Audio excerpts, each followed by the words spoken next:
ሰላም ውድ ቤተሰቦቼ እንዴት ናችሁልኝ? እኔ አለሁላችሁ በያላችሁበት ዳርቻ ሰላማችሁ ይብዛልኝ። ዛሬም እንደተለመደው ተመልሼላችሁ መጥቻለሁ። ዛሬ ግን ላይክ፣ ሼር፣ ሰብስክራይብ ማድረጋችሁን እንዳትረሱ። 50 ሺህ ስንገባ እናከብራለን። ከዚህም በፊት ያልኳችሁ ቃሌ ነው፣ እናከብራለን። ትንሽ ነው የቀረው። ሰብስክራይብ እያደረጋችሁ 50 ሺህ አድርሱት ማለትን እወዳለሁ።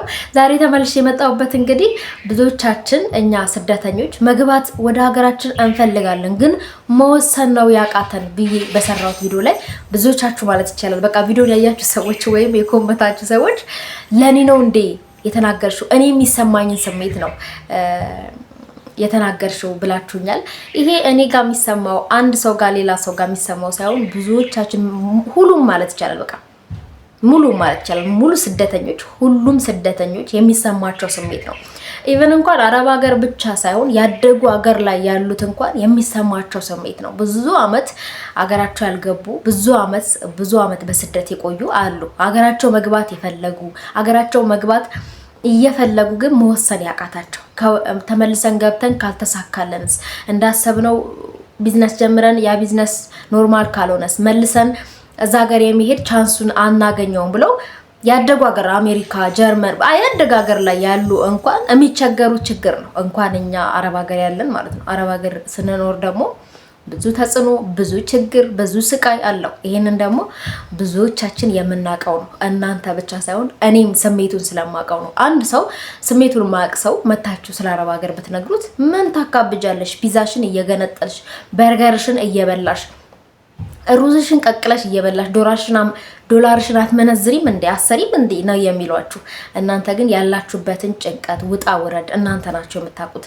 ብዙ እንኳን በቃ ብዙ ማለት ይቻላል አንዳንዱ ነው ከዚህ እግሩ ሲወጣ ጥሩ ቤት ደርሶት አንድ ቤት ዘልቆ ሰርቶ የሚገባው። ግን ብዙዎቹ ሙሉ ማለት ይቻላል በቃ 99% ብዬ ልበለው እንደኔ ማለት ነው 1% ነው በቃ ጥሩ ቤት ደርሶት ከኢትዮጵያ እንደወጣ እንኳን አንድ ቤት ሰርቶ አንድ ቤት የሚመለሰው ማለት ነው። ብዙዎቻችን 99%ችን ግን ብዙ እቤት ተንከራተን ቀይረን የብዙ አረብ ባህሪን አይተን ተሳቃይተን ነው በቃ መመለስ እንደማንችል ስለምናውቀው ኮንትራት ሳንጨርስ ወደ ሀገራችን መመለስ እንደማንችል ስናረጋግጥ ነው ቻል አድርገን ሰርተን ጨርሰን የምንገባው ማለት ነው። እኔ እንኳን ሶስት ቤት ሰርቻለሁ። የእውነት ነው የምላችሁ 3 ቤት በሶስተኛው ነው የጸደቀልኝ። በቃ መንከራተት ይብቃሽ ሲለኝ እኔ ደግሞ ሲሄድም በጣም ልጅነትም ነበረብኝ አቅሜም አልወሰነውም በቃ አልተቋቋምኩትም እና በጣም አመመኝ። ከሴትዮዋም ጋር አልተግባባንም። በቃ ምን ልበላችሁ በጣም ታመምኩኝ። 2 ቤት ቀይሬ በሶስተኛው ቤት ነው የጸናሁትኝ። በቃ በሶስተኛው ቤትም አልቻልኩም እያመመኝም ስለነበረ ሰዎቹ 3ኛ ላይ ግን የደረሰኝ በጣም ጥሩ ናቸው፣ እግዚአብሔር ይስጣቸው። በጣም በቃ አንድ አሮጊት ናት። ልጆቿን በጣም ጥሩ ነበሩ፣ ይረዱኝ ነበረ እና ያም ስለነበረ ሰርቼ ችዬ ከህመሜ ጋር ተቋቁሜ ለሀገሬ በቅቻለሁ ማለት ነው። እና ብዙዎቻችን የምንንከራተተው መንከራተት ነው። በተለይ ቢሮ ላይ የሚደርሰውን ነገር ሁላችንም ባንዘረዝረው በውስጣችን እናውቀዋለን። ሲሪየስሊ ሁላችንም ኢቨን ስለ ቢሮ ላይ ስለደረሰብኝ ነገር አንድ ቀን እነግራችኋለሁ። ግን ዋናውን ነገር ብነግራችሁ ቢሮ ላይ ቤት ስቀይር የመድፈር ሙከራ ተደርጎብኝ ነበረ። በልጅነታችሁ እንኳን ተደፍራችሁ ሙከራው ራሱ አይምሯችሁን ይነካዋል። ጭንቀታም ነው የምትሆኑት። በቃ ብርንን የሆነ የድንጋጤ ስሜት የማይለቅ የድንጋጤ ስሜት ይፈጥርባችኋልና ያ ነገር ደግሞ ተፈጥሮባቸው ያሉ ሰዎች ምን ያህል ይሆን የሚለው በጣም ነው የማዝነው። የደረሰበት ሰው ነው የሚገባው የሚረዳው ማለት ነውና እኔ ስለደረሰብኝ ስሜቱን ስለማቀው ተደፈረች የሚለው ስሜት በጣም ለኔ ይነካኛል በቃ ምክንያቱም ስሜቱን ስለማቀው ማለት ነው። በተለይ ለመስራት ፈልጋችሁ በልጅነታችሁ በቃ ምኑንም ሳታውቁት በልጅነታችሁ ሄዳችሁ ይሄ የመደፈር ስሜት ሲፈጠር አእምሯችሁ ላይ የሚፈጠረው ተጽዕኖ የሚፈጥረው ጠባሳ ይሄ ነው አላላችሁ። እግዚአብሔር ይመስገን ግን እመብርሃን ደብቃኛለች። በቃ በቀሚሷ ደብቃኛለች ማለትን በቃ ይሄ ነው የምለው። ይሄ ማለቴ እግዚአብሔር ይመስገን ከጅብ መንጋጋ ፈልቅቃ ነው ያወጣችኝ። እግዚአብሔር አስመልጦኛል። ይቻለዋል። አውጣኝ አውጣኝ የሚለውም ይወጣል፣ አብላኝ አብላኝ የሚለውም ይበላል። ዝም ብሎ የተኛ ይበላል ነው የሚባለው። እንግዲህ ተረትና ምሳሌውን ታውቁታላችሁ ብዬ አስባለሁ። ሲያልፍ ይሳቃል። እዛ ጭንቀት ላይ ቦታ ሆናችሁ ግን ሁሉም ያልፋል። ሲያልፍ ግን ይረሳል። የእውነት ነው የምላችሁ። ብዙ ነገር አሳልፌያለሁ በስደት ላይ። በተለይ ቢሮ ስትመለሱ ያለው ስቃይ ይሄ ነው አለላችሁ። የደረሰባችሁ ቤት የቀየራችሁ፣ ቢሮ ላይ የተንከራተታችሁ፣ የተንገላታችሁ፣ የደፈራ ጥቃት የሙከራ የተደረገባችሁ ስቃይ ውስጥ የነበራችሁ ታውቁታላችሁ ስሜቱ። እኔ ይሄ ነው ብዬ ስለ ችግሬ ተናግሬ አላውቅም። ደስታዬና ፈገግታዬን ብቻ ነው ብዙ ጊዜ ሚዲያ ላይ የማሳየው የሚያውቁትም እና ብዙዎቻችን ግን በምን አይነት ሁኔታ ውጣ ውረድ ውስጥ እንደምናሳልፍ እኛና እኛ ነው የምናውቀው። ስሜቱ ያለባችሁ የደረሰባችሁ ታውቁታላችሁና እኔም ይሄ ነገር ነበር። እኔ እንኳን እንግዲህ ሶስተኛ ቤት ላይ ነው የጸዳኩት። 2 ቤት ቀይሬያለሁ። የ3 አሰሪ ባህሪዎችን አስተናግጃለሁ በዛ በልጅነት ጊዜ ማለት ነው። ብዙዎቻችን ደግሞ ይሄን መንከራተት ከቤት ቤት እንኳን ስትቀይሩ አዲስ ባህሪ መለማመድ፣ አዲስ ባህሪን መዋሃድ እና ደግሞ አሁን ለምሳሌ 6 ወር ሰርታችሁ ስትቀይሩ እዛ የቀየራችሁበት ቤት ከእንደገና ሊሆን ይችላል የሚቆጥሩላችሁ 2 ዓመት ኮንትራትን ለመጨረስ በዛው በ6 ወሩ ላይ ቀጥሉላችሁ ይችላል። በተለይ ወረቀታችሁ ካልተሰራ ከእንደገና 1 ብለው ነው የሚጀምሩላችሁ። እስከ 6 ወር እስከ 3 ወር ወረቀታችሁን ሳያሰሩ ዝም ብላችሁ ያሰሩና አልፈልግም ብሎ ወይ ቢሮ ይመልሳሉ ወይ እናንተ ሳይስማማችሁ ቢሮ ይመልሷችኋል። ከእንደገና 1 ብላችሁ መንከራተትን ትጀምራላችሁና ብቻ እኔ እንኳን 3 ቤት ቀይሬያለሁ። ሌሎቻችሁ 14 ቤት ቀየርኩ ብለው የሚያወሩ አሉ። አሁን እኔ 3 ቤት ቀየርኩ እላለሁ። አፍሽን ዝጊ አንቺ ልጅ ነው ብለው በራሴ አታማሪ አታውሪ ብዬ ነው። አንዳንዴ ከእናንተ በላይ ፈተና ያሳለፈ ሰው ስታዩ እኔ ምን ደረሰብኝ፣ ምን ተነካው፣ ምን ተነክቼ ነው ማሟርተው ነው የምትሉት። እና ብዙ ቤት ይቀየራሉ፣ ብዙ ቤት የተንከራተቷሉ። ኢቨን ኮንትራታቸውን ገና ሀ ብለው ያልጀመሩት ቤት በመቀየር ኮንትራታቸውን የጨረሱ ልጆች አሉ። እና ብዙ አይነት ስቃይ አለ፣ ይሄ ውጣ ውረድ አለ። እንደዛም ሆኖ ከቤት ቤት ስንቀይር ዓመተ ምሕረቱ ይሄዳል። ምን ይዤ ነው የምገባው? አንድ ቤት እንኳን አሰርተዋችሁ እኔ እንኳን ማለት ነው መጀመሪያ የገባሁት ቤት 6 ወር አቆየችኝ። ወደ 7ኛው ሳልገባ ቢሮ መለሰችኝ። ያኔ 6 ወር ደሞዝ 1 ወር ብቻ ነው መጀመሪያ ሰታይ ለቤተክርስቲያን መስጠት ፈልጋለሁ የመጀመሪያውን ክፈኝ ብያት የመጀመሪያ ወሬን ከፍላይ ልኬው ነበረ። ከዛ ወዲህ ያለው የ5 ወር አልተከፈለኝም። ሳትከፍለኝ ቢሮ መለሰችኝ። ደሞዙም ቀረ። ሁለተኛ ቤት ገባሁ። ሁለተኛ ቤትም አሰራችኝ። ከዛ በቃ አልቻልኩም። ደግሞ በጣም ብዙ ልጆች ነበሯት፣ ትንሽ ልጆች ነበሯት። እያመመኝም ነበረ፣ አልቻልኩም። አመመኝን አይሰሟችሁም። በቃ አመመኝ ማዳመጥ አይፈልጉም። እና ቢሮ መለሰችኝ። ያችም ስትመልሰኝ ምንም ገንዘብ አላየውም። እኔ ለቢሮ ትስጠው አላውቅም። በቃ ዝም ብዬ 3ኛው ቤት ገባሁ። 3ኛው ቤት ስገባ እንደገባው ገና መስቀሌን ያየው። ምክንያቱም ክርስቲያን ነበሩ። 3ኛው ቤት የደረስኩት ክርስቲያን ናቸው፣ ክርስቲያን ካልሆነ አንፈልግም ብለው መስቀሌን አዩኝ። ያው ቋንቋውን ብዙም አይገባኝም፣ ወሰዱኝ። አንድ አሮጊት ናት። በጣም ያሜ ነበረ። በማመሜ ሁኔታ እዛ ራሱ በጣም በቃ ተቸግሬ ነበረ። ግን እንደምንም ተቋቁሜ ወረቀት ሰሩልኝ። ወረቀቴ ተሰራልኝ። ከዛ ወረቀቴ ሊያሰራልኝ ቢሮ ሊከፍል ሲሄድ መጀመሪያ ያችኛዋ ቢሮ ከፍላ ነበረ። መጀመሪያ ከቢሮ ወሰደች ማለት ነው።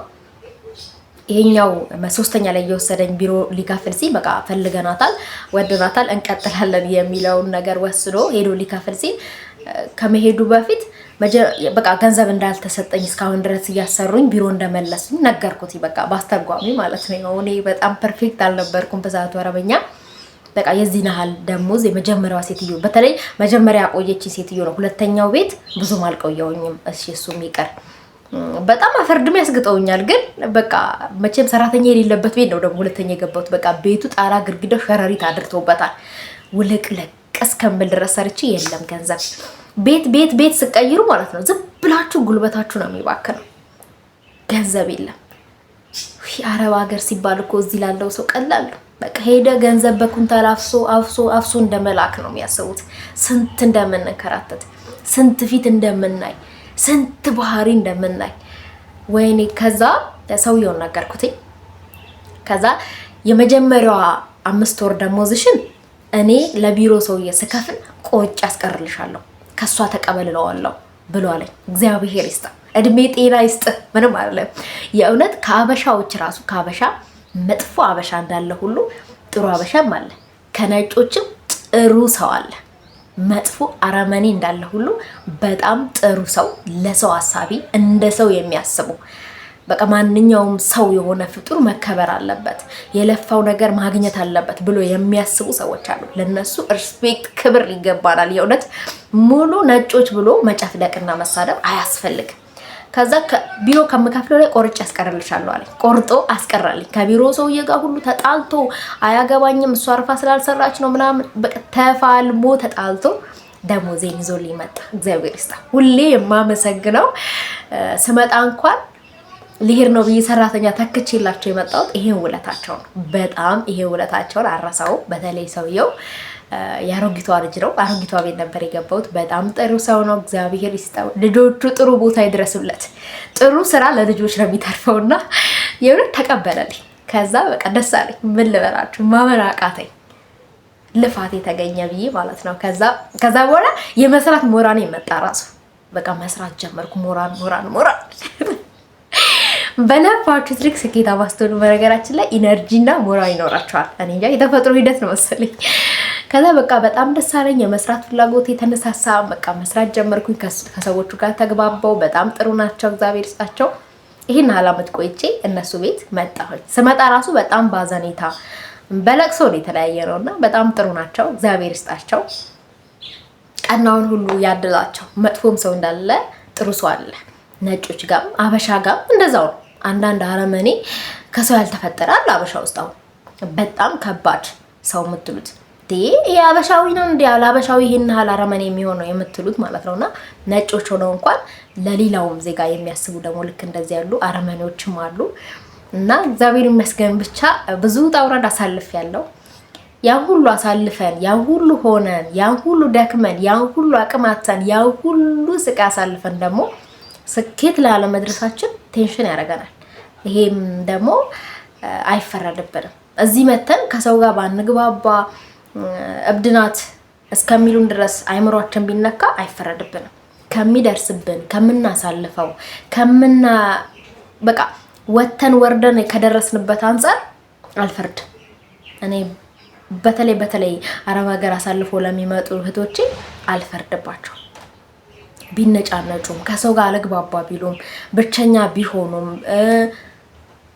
እዚህ ያለው ማህበረሰብ ነው እነሱ ሊረዳ የሚገባው ነበር። ግን በቃ ያ ሁሉ ሆናችሁ ስኬታማ ለመሆናችሁ በጣም ቴንሽን ነው የሚያደርገው። በተለይ እንደዛም ውጣ ውረድ ሆናችሁ መጀመሪያ ላይ በቃ ማንም አይንገላታ ሰው የለም። ምናልባት ከለመዳችሁ ከተገባባችሁ ቋንቋውን ከቻላችሁ ምግቡን ከለመዳችሁ በቃ አኗኗሩን አየሩን ከለመዳችሁ በኋላ ያለው እንኳን ቢያንስ ይሻላል። ከዛ በኋላም ነው የመስራትም የመያዝም የማግኘትም የሚጀመረው። እኔ አሁን እስከ 6 እስከ 7 እስከ 8 ወር ደሞዙም የት እንደነበረ አላውቅም። ዝም ብዬ ነው የምኖረው። ያመኝም ነበረ። እግዚአብሔር ይስጠው። እንደውም የመጀመሪያ ደሞዜን የሶስተኛው ያወሰደኝ ሰውዬ ደሞዜን ተቀበለልኝ። በቃ ከዛ በኋላ ሞራኔ መጣ። ገንዘቡን ሳየው ዶላሩን ሳየው እስከዛን ጊዜ ድረስ ዶላሩን ራሱ አላየሁትኝም ነበረ ማለት ነውና እግዚአብሔር ይመስገን ያን ዶላሩን ሳይ በቃ ማመን አቃተኝ። በቃ ገንዘቡን ምናምን ሳየው የስራ ሞራኔ መጣ። መቋቋም ህመሙንም ጭንቀቱንም ሁሉ ነገር ለመቋቋም መሞከር። ከዛ ዶላሯን ስናያት ደግሞ ታውቃላችሁ 1 አመት 2 አመት ኮንትራታችሁን ከጨረሳችሁ በኋላ $50 ትጨምራለች። አመት $50 ይጨምራል። በቃ ያቺ ጭማሪዋን ስንል ሳናውቀው 10 ምናምን አመት ገብቷል። ወይኔ እድሜ ሄደ የሚለው ጭንቀት ደግሞ ይፈጥርብናል። በዛ ላይ ደግሞ በዛ መሀል ኢትዮጵያ ውስጥ ስንት አይነት ነገር ይፈጠራል አስቡት። እንዲህ እኮ ተፈጥሮ ልጅ ግድ የለሽም እንዲህ ተፈጥሮ እኮ ያክስቴ ልጅ የእህቴ ልጅ ምናምን ይፈጠራል። እዛ ያለን ሰዎች ደግሞ አንሰጥም የሚል ጨካኝ ልብ የለንም። ስለሚናፍቁን ሩህሩህ አንጀት ስላለን አላውቅም ብቻ ለስደት የምንመረጥ ሰዎች ግን ልቦናችን አዛኝ ነው። ርህሩህ ነው በቃ ማለት ጭክን ብላችሁ አልሰጥም እንኳን ካላችሁ በኋላ አይምሯችሁ ረፍት የሚኖረው ያንን ነገር አድርጋችሁላቸው ሲደሰቱ ስታዩ በቃ እርግጥ ብላችሁ የመስራት ቻንስ ይኖረዋልና ያም ሲመስለኝ ደግሞ ኒንጃ በቃ እየተራገሙ ነው መሰለኝ ደሞዙን የሚሰጡን የሆነ ነገር አሳካው ብላችሁ ስትሉ ያ ነገር ዜሮ ይሆናል። ለምን እንደሆነ አላውቅም። ሲሪየስሊ ብዙ የአረብ ሀገር እህቶቼ የሚናገሩት ነገር እኔ ጋርም የደረሰ ነገር ነው። በቃ ያን የነሱ ተቀብዬ ያንን ገንዘብ ያዋልኩት ነገር ሁሉ ጠፍቶ ነው የማገኘው። በቃ ጻድቆ አላገኘውም የጀመርኩት ነገር ማለት ነውና ይሄ ነገር ገንዘቡን ራሱ መርቀው ደስ እያላችሁ ስለማይሰጡ ነው መሰል ስጡ አትስጡ ጭቅጭ ይሁን አላውቅም ብቻ አላውቅምና ወይ ደግሞ እግዚአብሔርም ስላልፈቀደ ይሆናል። እግዚአብሔር በፈቀደበት ሰዓት ሁሉም ነገር ይሆናል ማለት ነው። እግዚአብሔር ሲፈቅድ ነው ሁሉም ነገር ሊሆን የሚችለው። በርቱልኝ ማለት ነው ወዳለው የመዳም ቅመሞች። ወስኑ። ረጅም ዓመት የኖራችሁ ደግሞ ወስኑ። ወደ ሀገራችሁ ለመግባት ሞክሩ። እኛ ካልሞከረና ካልወሰንን የመግባት ነገር አይኖርም ማለት ነው። ሀገራችን ላይ መግባት ላይፋችን መኖር አንችልም። አሁን ብዙ ልጆች እዛ ረጅም ዓመት የመኖራቸው ከእድሜያቸው አለመሆናቸው ስኬታማ አለመሆናችን ይሄ ነው በቃ ቴንሽን የሚያደርገን። ካሳለፍነው ችግር አንጻር ነው የምናሳልፈው ውጣ ውረድና ያለንበትን ሁኔታ ስናየው ይሄ እኮ አይገባኝም፣ በለፋውት ልክ እዚህ ጋር መቆም አልነበረብኝም፣ እዚህ ጋር መሆን የለብኝም፣ የተሻለ ነገር እኮ ለኔ ይገባኛል የሚል ነገር ነው። ደግሞ የተሻለ ነገር ደግሞ ለማምጣት ቆይ አንድ አመት ልጨምር ይሄ አንድ አመት አያባራም። ዶላሩም 50 ሲጨመር ደግሞ ያጓጓናል። እዛው ቀጥ ብለን የምንቀርበት መንስኤ ይሄ ነው በቃ ሌላ ምንም አይደለም። ግን ቆራጥ መሆን አለብን፣ መወሰን አለብን። የአረብ ሀገር ጉድና ውጣ ወረድ አያልቅም ተነግሮ። ለማንኛውም ወደ ቤተሰቦቼ ውድ ቅመሞቼ ግቡ፣ ወደ ሀገራችሁ ግቡ፣ ወገን ዘመድ ጠይቁ። በተለይ ላይፋችሁ ኖሩት። አይደገምም እድሜ። ገንዘብ መቼም ቢሆን ሰርታችሁ ታገኙታላችሁ። እድሜ ግን አይደገምም፣ አታገኙትም። ወደኋላ መመለስ ብትፈልጉ እንኳን አትመልሱትም። ገባችኋል? ይሄንን ነው የምንሸወደው ሳንኖር ገንዘብ ለማግኘት በቃ ደክመን ምን ብለን ገንዘቡም ይመጣል፣ ቤቱም ይመጣል፣ ስኬቱም ይመጣል። ያ የልጅነት እድሜው ግን መልሶ አይመጣም። ይሄ ነው በቃ የምንሸወደው። የመጨረሻ የምንሸወደው ነገር ቢኖር ይሄ ነውና ይሄንን ደግሞ ልንነቃበትና ልንወስንበት ይገባል ማለት ነው። ወዳለው ወስኑ፣ አስቡበት። ማሰብ ከቻለን ይሄ እንዲህ ስለሆነ ነው፣ ትናንትም ይሄ ነው ያለውበት፣ ዛሬም ይሄን ያለውበት፣ ልግባና ልሞክረው፣ ላይፌ ልኖር። በተለይ የሴት ልጅ እድሜ አላፊ ነው ማለት መልሳችሁ የምታመጡት ነገር አይደለም። 40 ዓመት ሲሞላችሁ ስኬታማ ልትሆኑ ትችላላችሁ። 40 ዓመት ከሞላችሁ በኋላ ግን 20 ቤት ተመልሳችሁ መታችሁ ልጅ ለመውለድ መሞከር አትችሉም። ማግባት መሞከር አትችሉም። ኢቭን ከ40 ዓመት ከ30 ምናምን ዓመት በኋላ እንኳን የምትተዋወቁት ወንድ ገንዘብ ይኖራታል የሚል ፍላጎት ወይንም ገንዘብ አላት፣ ቤትም አላት፣ ገንዘብ አላት፣ ገብቼ ልኑር የሚል ነገር ስላለው ነው እንጂ እናንተን ፈልጉ ከእናንተ ጋር ላይፍን ለማጣጣም ፈልጉ አይመጣም። ያ ሰው በስተኋላ የሚመጣ ኑሮ ማለት ነውና በልጅነታችሁ ያገኛችሁት ነገር ምንም ቢሆን በቃ ትሞክሩታላችሁ፣ ትኖሩታላችሁ ብዬ ስለማስብ እናንተም ይሄን ነገር አስባችሁ ቆም ብላችሁ ማሰብ አለብን። አሁን እኛ ብዙን ጊዜ አረብ ሀገር ያለን ልጆች ዶላሩን ነው የምናስበው። ቆይ በዚህ አመት እኮ ሲጨምር ይሄ ይጨመርልኛል፣ ስናስበው እንዲህ ነው፣ ስናስበው እንዲወጣ ይሄን እናረጋለን፣ ይሄን እናስተካክላለን፣ ይሄን እንሞላለን ነው። ግን እድሜስ፣ የነገው ላይፍስ፣ ልጅነትስ የት ነው? እኛ እድሜያችን እናውቀዋለን እኮ ሴቶች አሁን 10 ቤት ነን የምንለው። 10 ቤት እንዳልሆነ ግን እኛ ራሳችን እናውቀዋለን እድሜያችንን። እና እድሜያችንን ያለንን እድሜ ለአእምሯችን እየነገርን መኖር ያለብንን ነገር በሰዓቱና በእድሜያችን እንድንኖር እናድርግ ማለት ነው። ወዳችኋለሁ። ከኔ ጋር ሰላማችሁ ዛሬ ቻ